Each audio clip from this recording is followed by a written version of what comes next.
If you don't prioritize your life, someone else will. In a grind culture, sometimes people start to get burned out and their answer is push even harder rather than think different, think smarter, find an alternative route. If we want to have breakthrough insight into our own industry, we must look to other groups that might not hold the same dominant assumptions that are invisible to us within our own industry. Need motivation? Watch a top 10 with Believe Nation. Top 10, I got a top 10. Got my motivation high for my top 10. Gotta learn from the wise women and men all my life. Like na na na na. For my top 10, top 10, top 10, na na na na. This one's for my top 10. Hey, it's Evan Carmichael, and I make these videos because you are probably the most ambitious person in your circle, but you know you're capable of more, and you get that push by surrounding yourself with the best. So today, let's learn from one of the best, Greg McKeown, and my take on his top 10 rules for success. Enjoy. Okay, let's kick it off with rule number 1. Don't plateau in success. Why otherwise capable and driven people don't break through to the next level is success. And this is how it works. I first observed this working with executive teams in Silicon Valley. And this is the process. The paradox of success is that when they were focused on a few essential things, the right things, they could get unified behind it and so on, and it coalesced to momentum, and with that they were able to produce success. But success came with it options and opportunities, which, although they're the right problems, they do turn out, in fact, to be problems because they undermine the very focus on essentials that led to success in the first place. So, I'm exaggerating the point in order to make it, but success can become a catalyst for failure. And if not that, at least success can become a catalyst for plateauing in our progress. And suddenly we're just consumed with all of the good things. Rule number 2, prioritize your life. One day I got an email from my boss at the time, and she said, Friday would be a very bad time for your wife to have a baby. What do you think about that? And it turned out, in fact, I mean, she was expecting, otherwise that would have been an even weirder email to receive, right? Friday was her due date, and I was in the hospital with her on that Friday, and the reason that this was, she didn't want me to go to this meeting, my boss, is that she wanted me to go to a client meeting. And so I'm there on the day, on Friday, with my wife, and my daughter's born, they're healthy, it's fine, this is it, right? This is what's important. But instead of being able to be focused on that, I felt torn. I'm on email, I'm trying to do both, how can I keep both sides happy, and then I remembered, no, I know all about this, I know what's important, I know what matters, and so with all the conviction I could muster, I said, yes. And I went to the meeting. I remember afterwards, my boss at the time said, the client will respect you for the choice you just made. I don't know if that's true. The look on their faces not evinced that sort of confidence. But what if they had? So what? Surely I had made a fool's bargain. Surely I had allowed something non-essential to take the place of something clearly essential. And that was where I learned this simple lesson, which is if you don't prioritize your life, someone else will. Rule number 3, focus before you have to. So Blockbuster is a lot simpler today than they used to be. And I don't even mean that really to be very humorous. One solution to massive, undisciplined, increasing complexity and noise and non-essentialism is failure and the threat of failure. And that by far is the most common cause for suddenly getting out of the undisciplined pursuit of more. Ask Enron. In fact, ask any successful turnaround, and you will find that they had to eventually face they were doing too many things and get focused. So what's the only alternative option? And that is to become an essentialist. That is to be a leader of a particular kind that focuses before you have to, that employs this idea, the disciplined pursuit of less. So the antidote is that an essentialist says, I will act upon all of this noise before I have to. I will act upon all of these decisions. I will not do everything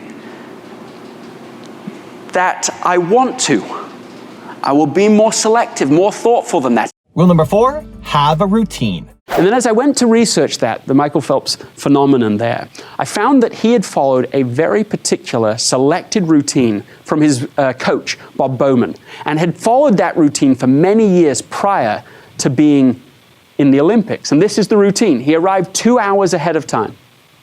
He swam a whole set of lengths, 400 backstroke, 800 freestyle, and so on.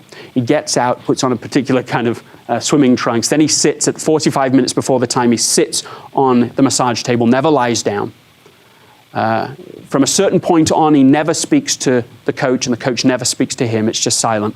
When he sits down, about to go up to the podium, he always sits down and puts the towel to one side, his goggles to the other, puts in the same music. When they announce his name, they take out the same earbud first, then the other. He dries the podium, always gets on from the left side, and on it goes. This incredibly designed routine that he had practiced hundreds and hundreds of times prior to being in the Olympics. And it doesn't even end there. His coach had created what he called put in the videotape. There's no videotape, but the idea was every night and every morning he was to visualize in slow motion the perfect race. Every single stroke from beginning to end, including the elation of success, the screaming in triumph, and the water slow motion dripping off his face. Every day, twice a day, for a decade. When he came to the Olympics, it was so routine, so built into him. He just continued. He didn't have to think differently about it. It was routine.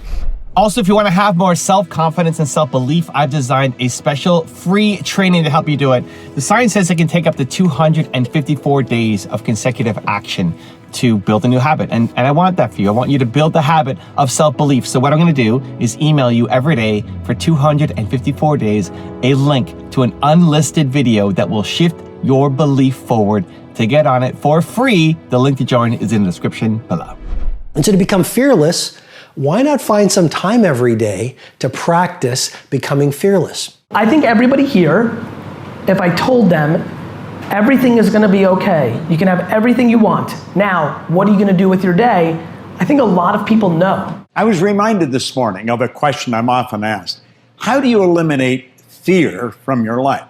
Rule number 5, do a few things superbly well. I've learned that you have to become successful at success. And it's a different kind of discipline. In fact, the antidote to the undisciplined pursuit of more is the disciplined pursuit of less but better. And what we've learned is that as we try to teach this to people, first of all, they just can't do it. Life is just so fast, so consuming with the non-essential. This is the culture of our times. And so we created a program, a 1-year executive development program for slow growth. Because we know that's what it really takes, a process to change. There's lots of talk about mindset today, to change the mindset from everything that everyone's doing, everything popular now, to the right things at the right time for the right reasons. And let me just give you one illustration. This is a totally true story. Executive in Silicon Valley doing award-winning work, totally focused. As a result of that, his company gets purchased by a larger, more bureaucratic firm who goes into the new company. And he wants to be a good team player, a good citizen of the new regime, So that means, loosely, he starts saying yes to everyone and everything without really thinking about it.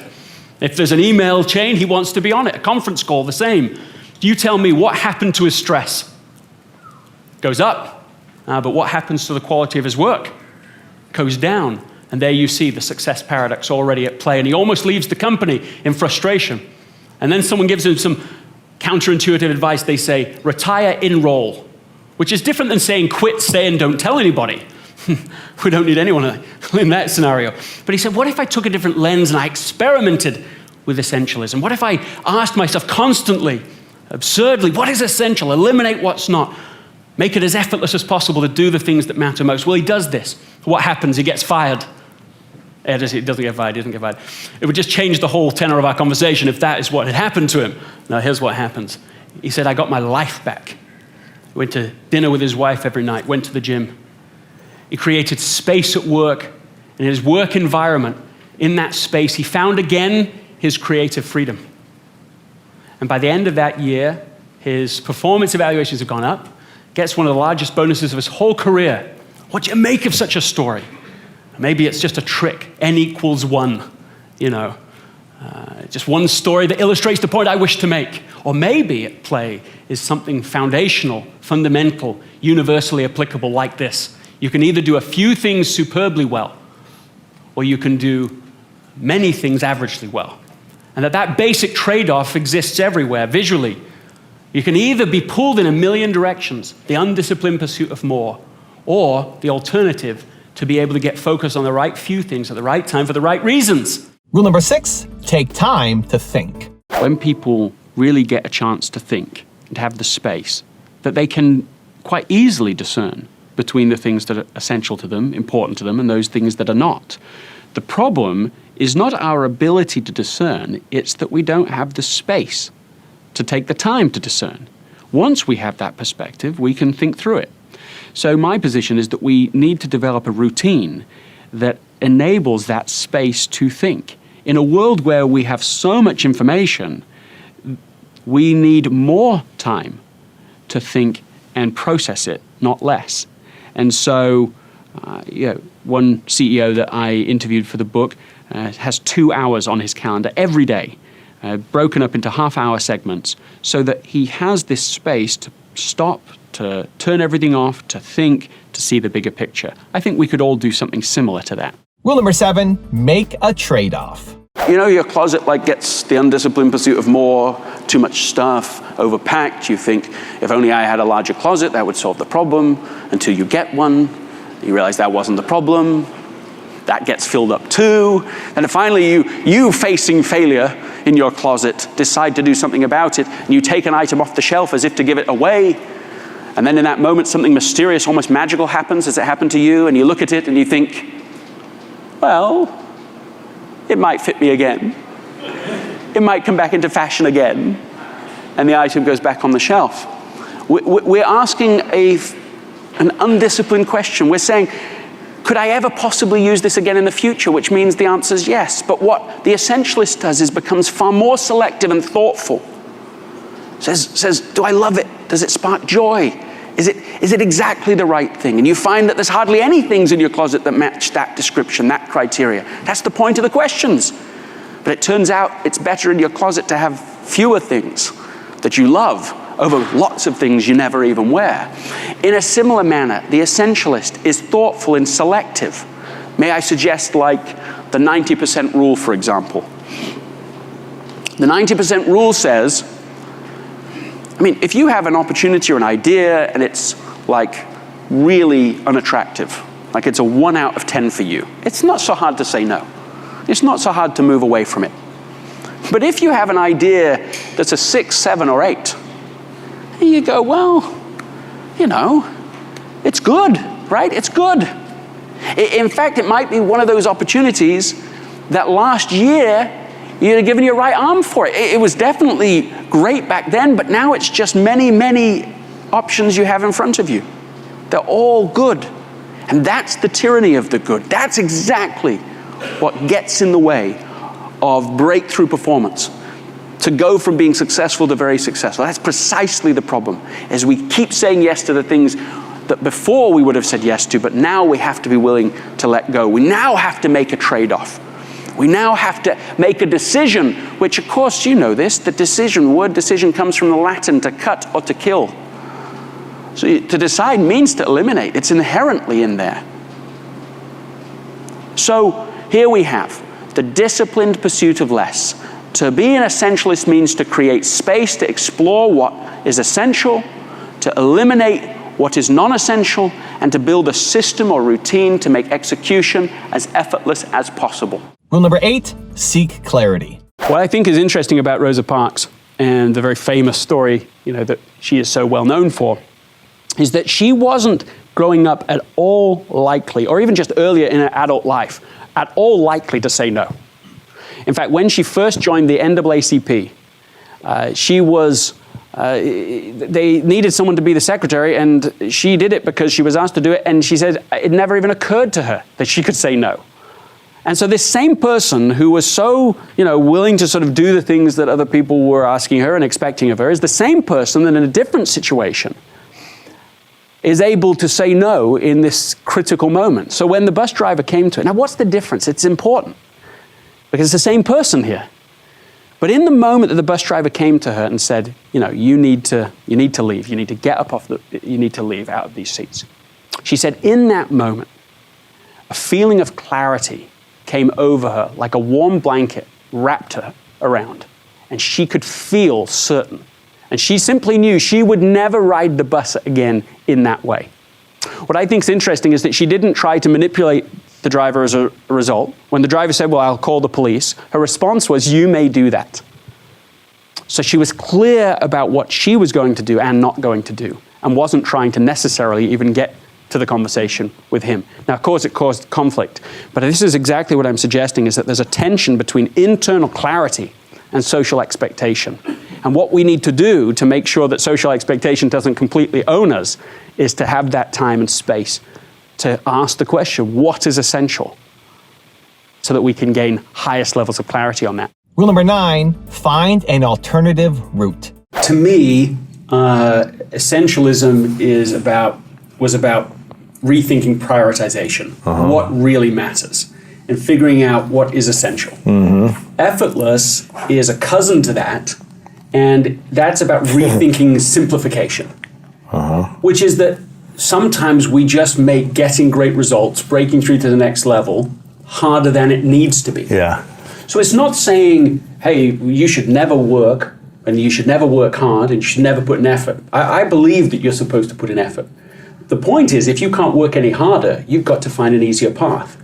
And yet, in a grind culture, sometimes people start to get burned out, and their answer is push even harder, rather than think different, think smarter, find an alternative route. And rule number 10, the last one before a very special bonus clip, is practice saying no. What I've found is that essentialists practice and learn and develop this skill. Kay Krill is the CEO of Loft and the Ann Taylor brand. And she said that years ago, she was really bad at saying no. And somebody came to her mentor and said, look, you've got to learn to get rid of all of these people and commitments that don't mean anything to you, because they'll rob you of the things that really do. And she said that because she got that feedback, she did learn over the years how to say no, how to push back gracefully, sensibly, but unapologetically. And now she says she's very good at it.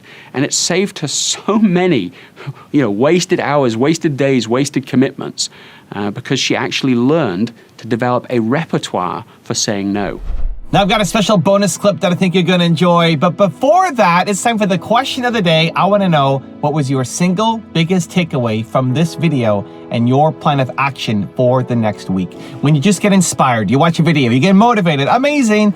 The science says you have a 35% chance of actually doing something, actually following through. That, Believe Nation, is not enough. That is not you, not now, not anymore, not today. But when you get inspired and then you create a specific plan of action for what you're gonna do, that number jumps to 91% chance of you following through. And when you commit publicly to others, like leaving a comment in this video, it jumps to 95%. So the question of the day is your single biggest takeaway from this video and your plan of action for the next week. Put it down in the comments below, and maybe next week I'll profile you.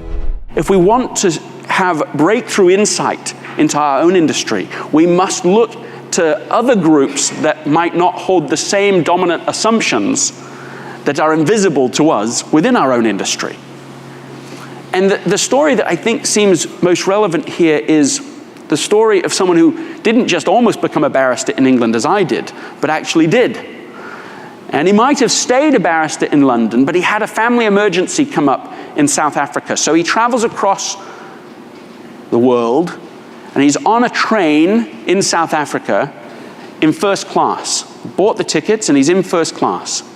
But it's in the middle of apartheid, and so he's not permitted to be there. And they physically take him and throw him right off the train. I mean, in our current airline environment, it sort of brings it home a little bit. And the reason he can't be there is because he's Indian in a time that he's not allowed to be in first class. So it becomes a defining moment for him. He says, I'm going to take on the South African government. And he does. It takes him 23 years, and he is successful. And because he's successful, people have already now started to hear about what he's done. And so as he travels back to India, again on the train, the people want him, are clamoring for him to run for office. They want to put him into politics. And that's like a 6, 7, or an 8. It's like, I think a lot of people would have said yes to that. A non-essentialist would say yes, but he said, I just don't know how to really help yet. He says, for example, I do not know how it is possible that the British can be so successful in keeping us under their thumb when there's so few of them and so many of us. I don't know how they do it. So I have to explore. I have to create space to figure that out. And he doesn't make space like 2 weeks of a listening tour as some sort of political gimmick. He takes a year traveling across India. What's he trying to do? Create in his mind a sort of 3D system to understand all the different moving pieces. He's in the paddy fields with the poorest of the poor, trying to construct this, trying to find that thing that is essential. Believing, as essentialists do, that almost everything is noise, but a few things are really important. And that justifies the time it would take to explore, to learn. He finds the answer, the infinitely important and infinitesimally small item, salt. The British control the production of salt and therefore the whole food chain. And so he begins a walk across India in a demonstration of civil disobedience to make salt on the beaches. Became known as the Salt Marches. 600,000 people follow him. And the British stand back. Who is this little man in a loincloth? What is this that we're dealing with? We're dealing with an essentialist. Gandhi. Deepest essentialist one can think of maybe in modern times. Died with 10 items to his name. Eliminated everything from his life but what mattered. Do we believe for 1 second that he would have achieved the independence for the Indian people if he'd tried to take it all on? There's a beautiful story almost nobody knows about his life. When his grandson, who was still living in South Africa, was beaten up, once for being too black, and then later once for being too white. He's angry, frustrated, as you can just imagine a teenager would be. And Gandhi says, I have enough discipline, enough space. You can just come and live with me and I will listen to you. Aaron, his grandson, told me he listened to him an hour a day for 1.5 years. Focused on him, focused on that. So you can imagine the heads of state all over the world that are just pushed aside. It's just fine, because this is what matters. It was essentialist experiments that gave the advantage tremendous power. How much impact? How much power? When he died, it was the US Secretary of State, General George C. Marshall, who said of Gandhi, here is a man who has shown, now you fill in the blank, that X is more powerful than empires. Now, what do you think is more powerful than empires? The quote was simplicity.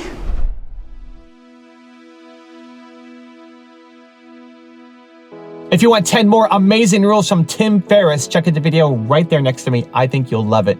Continue to believe, and I'll see you there. When you see someone who's doing something that you think is really incredible, you can either build yourself up or tear them down to make yourself feel better. Right. And